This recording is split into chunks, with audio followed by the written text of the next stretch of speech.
Okay. I think you have to uninstall it and then reinstall it. So, we are. How you guys doing? Doing good? All right. Let's. Hi Sam. How you doing?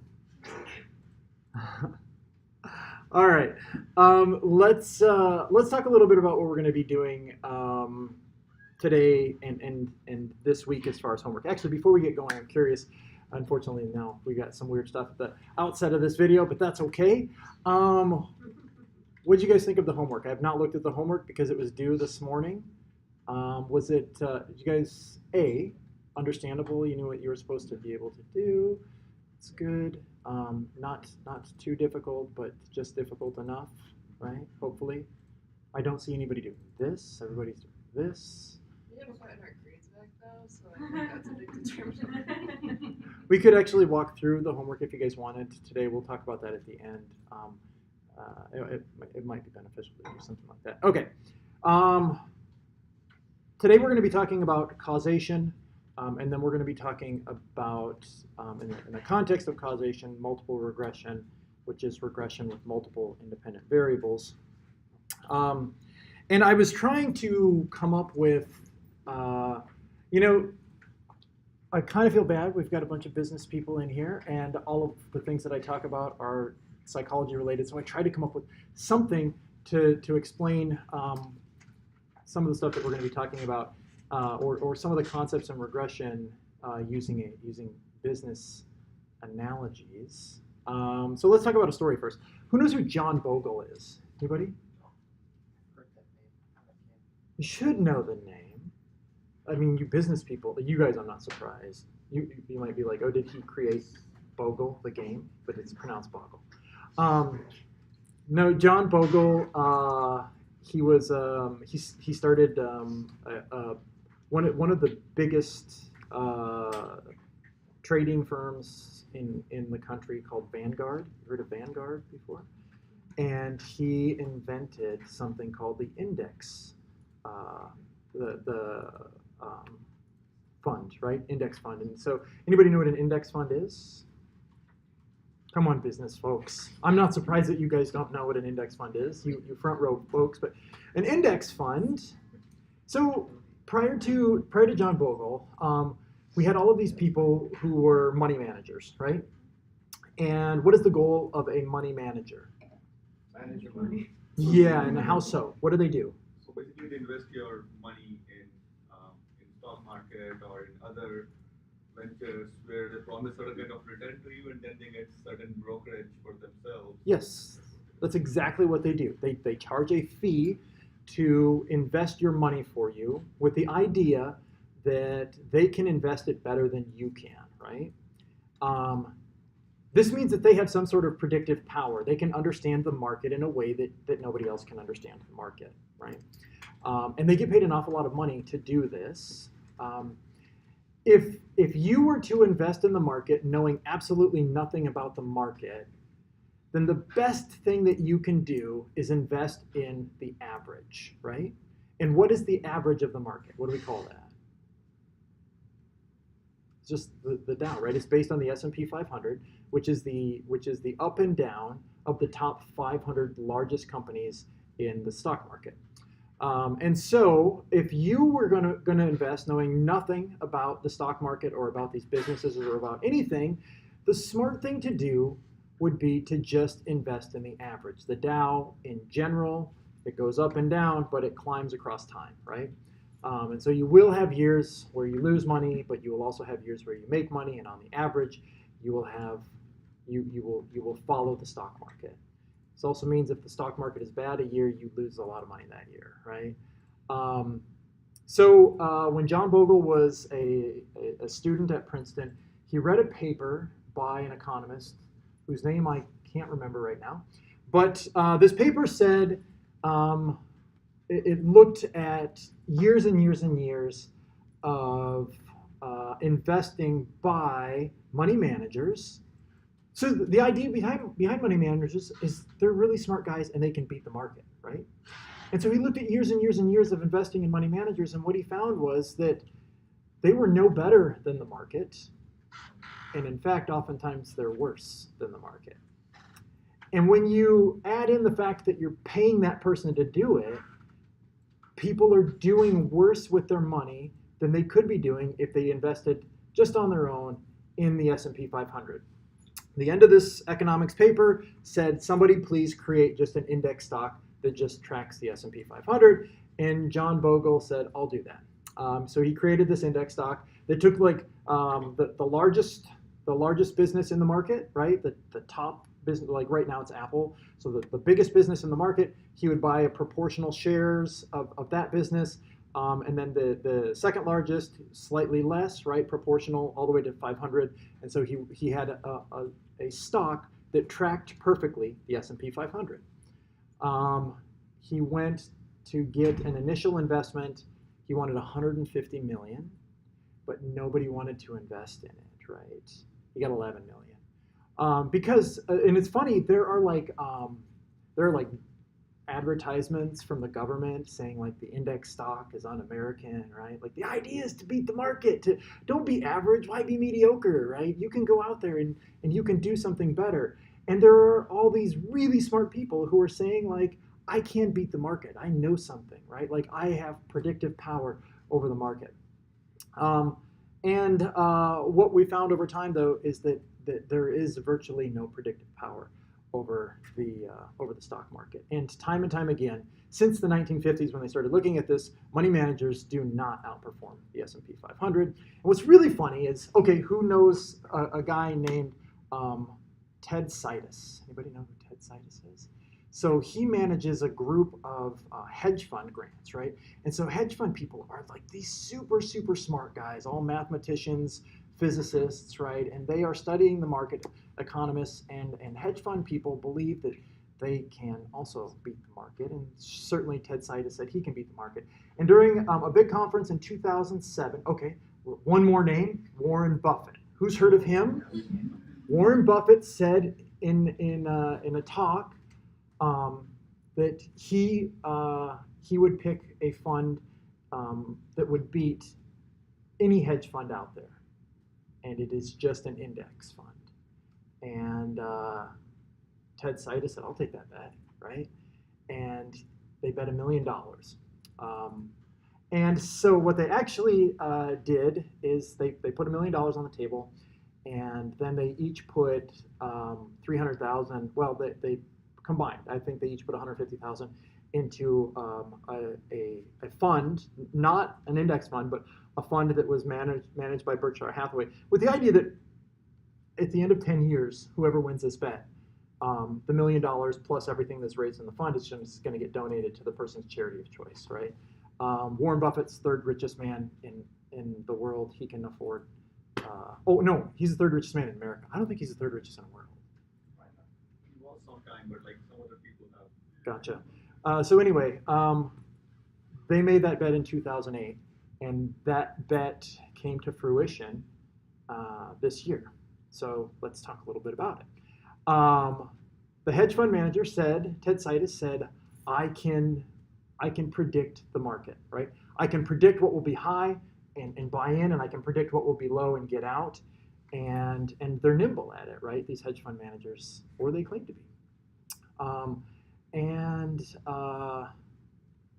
Warren Buffett, he said, I'll just invest in, and he invested actually in the Vanguard index, right? The very first index fund. And they started this bet in 2008. What happened in 2008? Oh, recession. Whew. And so the index fund. I passed out in that year. Say that again? I passed out from undergrad in that year. Yeah. So it was like really bad. Yes. I lost half of my 401k in 2008, which was terrible. Anyway, the stock market was tanked, and if the stock market tanks, guess what else tanks? Index fund, right? Guess who did really well?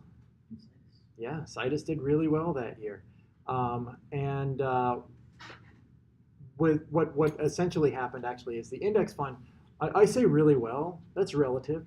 The index fund lost 45%. Seides lost 20%. So in a crappy market, right, Seides did a little bit better. Actually, you might say significantly better. 2009, Warren Buffett, his index fund outperformed Citus's conglomeration of hedge funds. Same in 2010, 11, 12, 13, 14, 15, 16, 17, and this year.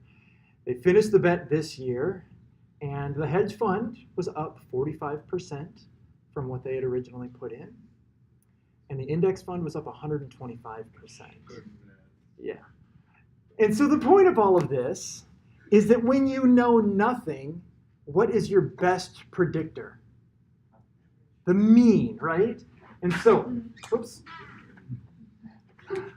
Let's think about the data that we had this past week. We had X, we had Y, we had a slope that went like this, and at average X, what was the value of Y? What was the average value of Y, actually? Anybody remember? It was like 19.6 or something like that, right? I don't remember exactly what it was. Anybody remember what this was? 4.7 roughly, right? 4.7. And so if we know nothing about X, then all we really know is that Y, the average, is 19.6, right? Now the really interesting thing about prediction and about regression in general is that regression in general tells you what is going on with the average. How can we adjust that average based on what we really know, right? And what we know is that if X is right here, then Y's average is right there, right? The more we know about X, the more we know about Y.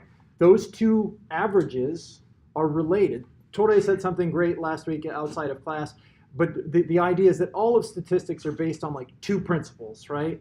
Mean and variance. And if you understand those two things, then you can understand everything else when it comes to statistics. And we're going to be talking almost exclusively about means and variances today. When X is 0, that doesn't mean that we don't know X, right? That means when we remove X completely from Y, the average of Y is only 4.7. X has a huge impact on Y.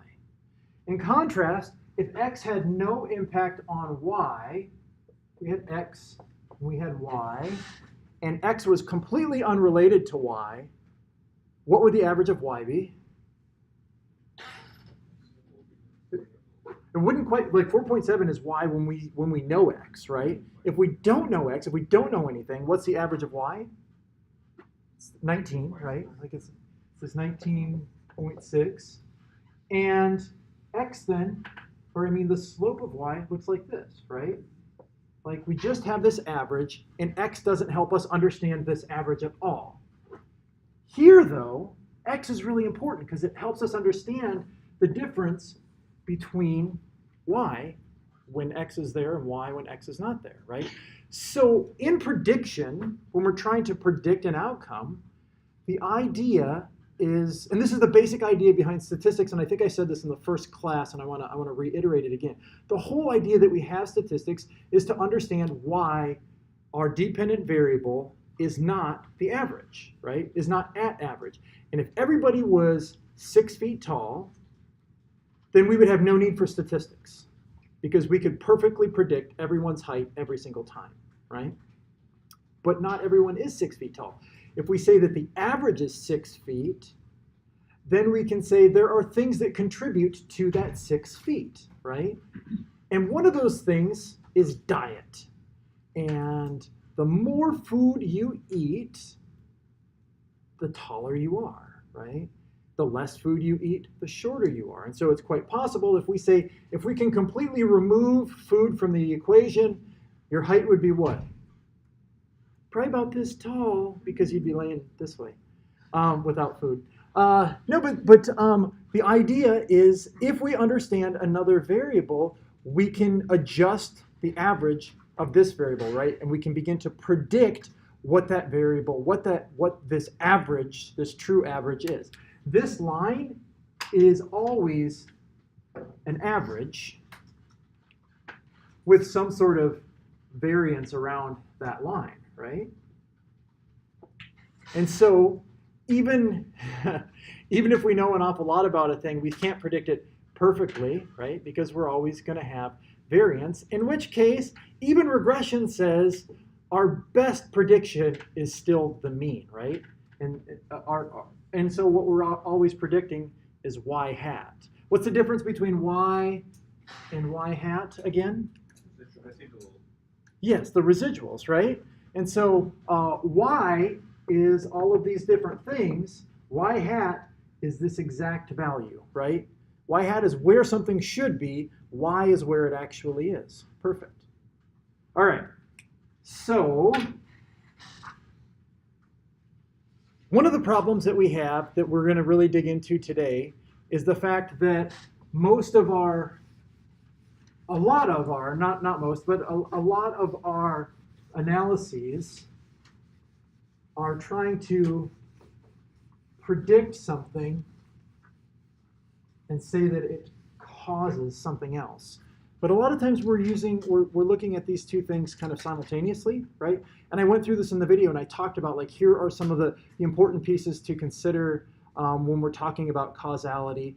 And anybody remember what was the first important piece of causality? Like, if you're going to say X causes Y, Temporal precedence. temporal precedence is the first one that always comes to mind when X causes Y. What's another one? So what's the one when we think of for experimentalists? Change in X resulting from. Yes, if you can manipulate X, and it doesn't have to be a manipulation, right? Because you can't manipulate biological sex, but we do know that there are basic sex differences, and those sex differences cause different values in Y. What's another one? Anybody remember? The effects of X on Y can be isolated from potential effects of other variables. Yes, we can isolate those from potential effects of other variables. And the book, your book only lists 4, and I think I talk about all 4 in the video, but there are a number of other potential ways to suggest that X causes Y. Basically, they all come down to one important factor, and that is having a strong theoretical rationale for why X may cause Y. And that's actually the 4th one that your book lays out, right? When we draw these out, X causing Y, we draw them out like this, right? We have X, and X is predicting Y. And what is X actually predicting? Each value of X is predicting a corresponding mean, right? A predicted mean, not a true mean, but a predicted mean of Y. And one of the ways that, the nice ways of looking at this is by looking at how these things overlap. So we have X, we have Y, and we have this area here. And unfortunately, this stuff is not showing up well on our video, so we'll just have to keep rolling with it. In this instance right here, oh, there we go. What is this? What is this relationship? We talked about this last class. It is, yeah, it's a correlation, right? It's a simple bivariate correlation, right? And so that is what we were talking about when we were talking about the basic single IV predicting a single DV. This right here is what we get an R, and we also get a beta, right? And beta in regression is actually the exact same thing as R. However, we can also have a situation in which X1 predicts Y and X2 predicts Y. And this would be nice and simple if it looked like this. X1 y x2, because you would have this area, right? And you would have this area. And each one of these would be a beta that is independent of the other, right? And guess how often that happens in real life? Never, right? Unfortunately, what it usually looks like is something more like this. And so in the context of regression, we have this piece here. And we have this piece here. And those are the independent portions that x1 and x2 contribute to understanding y. We also have, though, this weird spot here and this weird spot here. And from the video, does anybody recall what the word that we use to describe this piece here, and technically this piece here? Partial correlation. Okay, so partial correlation is the relationship, and we're going to come back to that. You're absolutely right. These overlapping variances. So redundancy is this one, right?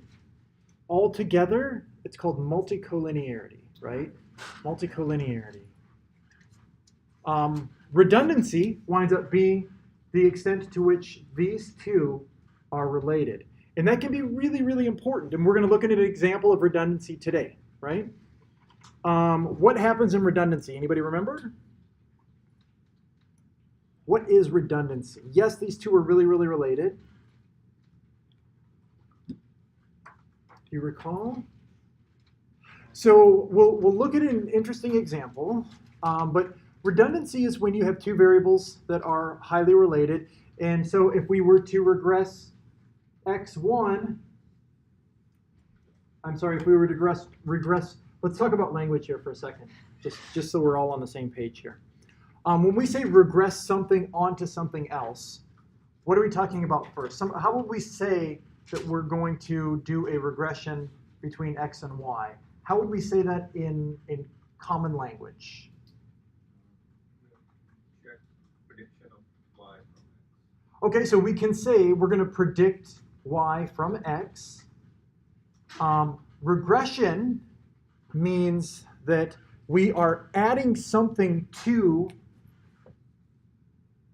this space to understand this.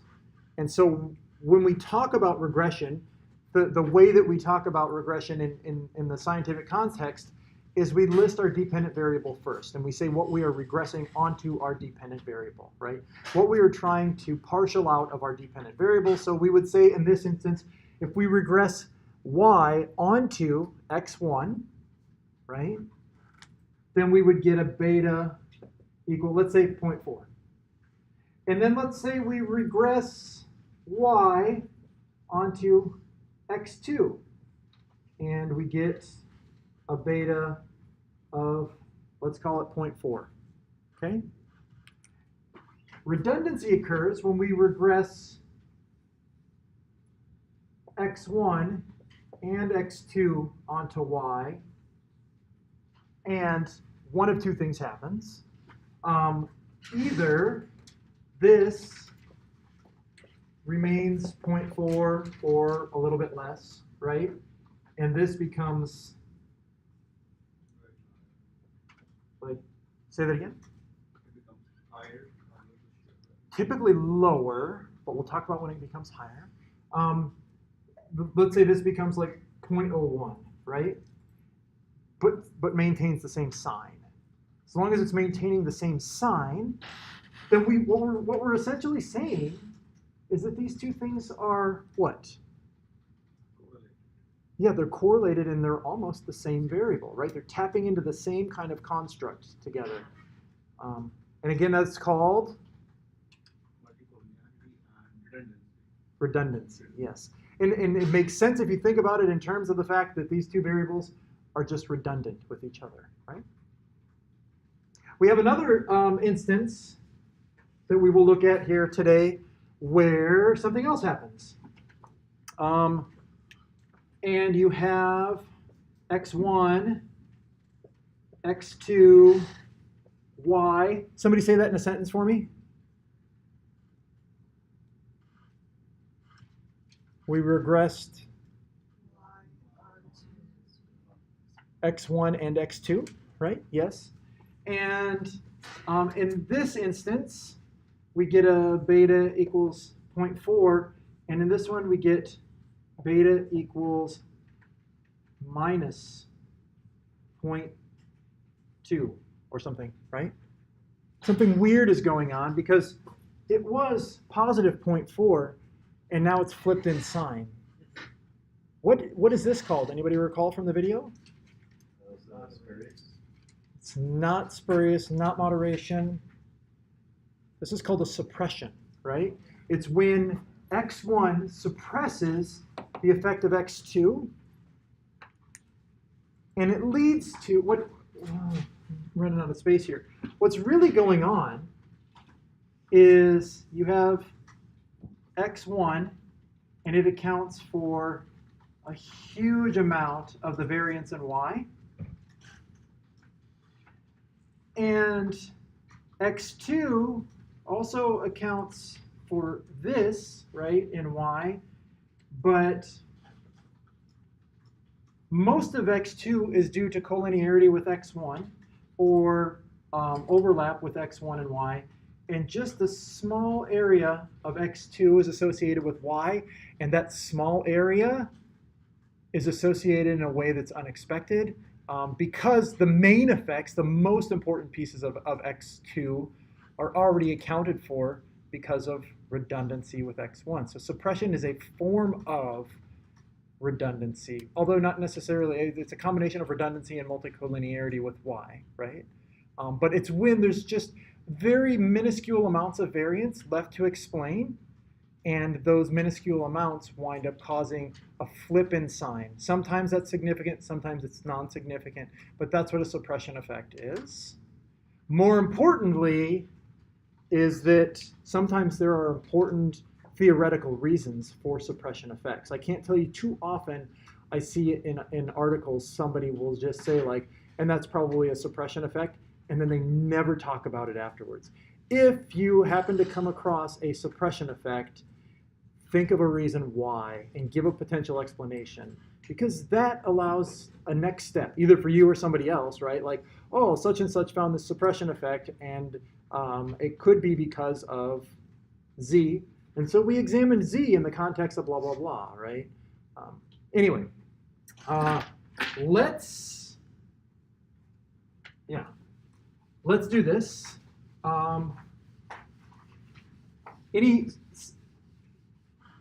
Before I go any further, actually, let's do one last thing. We talked about, or in the video, I talked a little bit about partial and semi-partial correlations, right?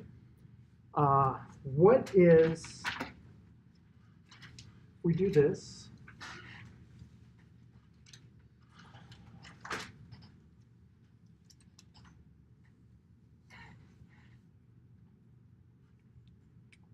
What in this diagram is the beta weight,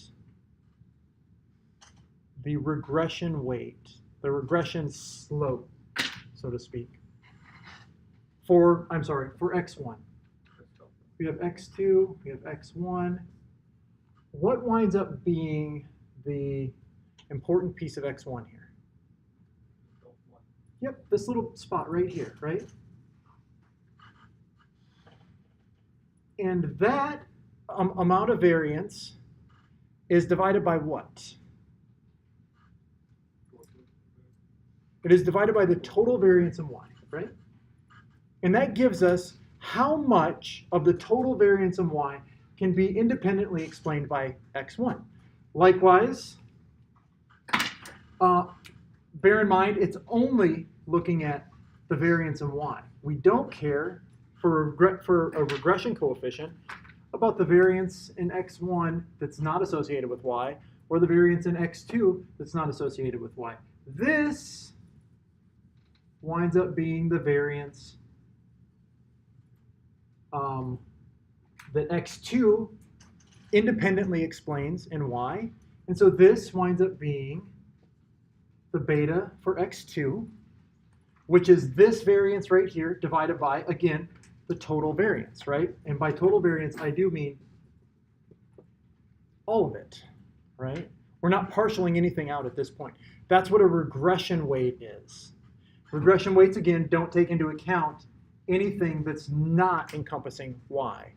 Correlations do, right? If you had a basic correlation, you would take this, would be the overlap, taking into account this variance and this variance, right?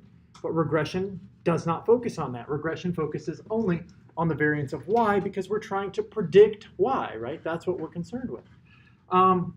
However, part and partial, or as your book calls them, partial and semi-partial, right? Correlations do take into account these other pieces. And so if we were to redraw this,